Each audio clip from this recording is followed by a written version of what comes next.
Assalamualaikum dan salam sejahtera. Terima kasih kepada semua. Perbincangan kita pada hari ini adalah berkaitan refleksi sebagai bakal guru PPI SMP, khususnya tentang kepentingan literasi dalam pengajaran. Berdasarkan refleksi, peranan guru bukan sahaja menyampaikan ilmu, malah membentuk sasiah dan kemahiran murid secara menyeluruh. Saya bersetuju dengan pandangan tersebut. Penguasaan literasi amat penting bagi seseorang guru kerana ia membantu penyampaian pengajaran yang jelas, teratur dan berkesan.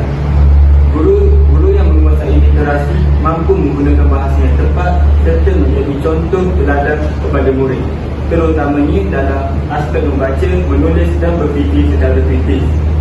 Selain itu, refleksi ini turut menekankan cabaran dalam pengajaran literasi. Antaranya ialah perbezaan tahap kebolehan murid yang berpunca daripada latar belakang dan pengasaan asasi yang tidak sama. Kerana ini menyukarkan guru untuk merancang pengajarannya sesuai dan seimbang bagi semua murid dalam satu kelas. Tambahan pula, pengaruh penggunaan gadget dan media digital juga menjadi cabaran utama. Murid kini lebih tertarik kepada kandungan hiburan berbanding bahan bacaan. Oleh itu, guru perlu lebih kreatif dan inovatif dalam merancang aktiviti pengajaran supaya literasi dapat diterapkan dengan cara yang menarik dan relevan dengan dunia murid.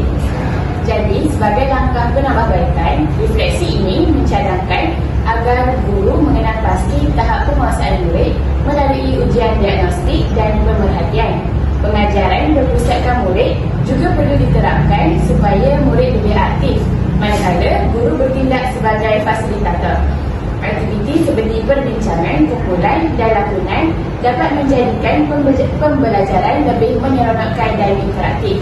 Kesimpulannya, refleksi ini memberi kesedaran dan panduan penting kepada kita sebagai bakal guru PPI SMP untuk menilai serta menambah baik amalan pengajaran.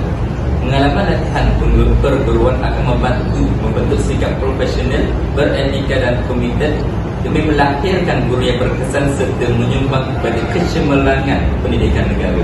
Sekian daripada kami, terima kasih.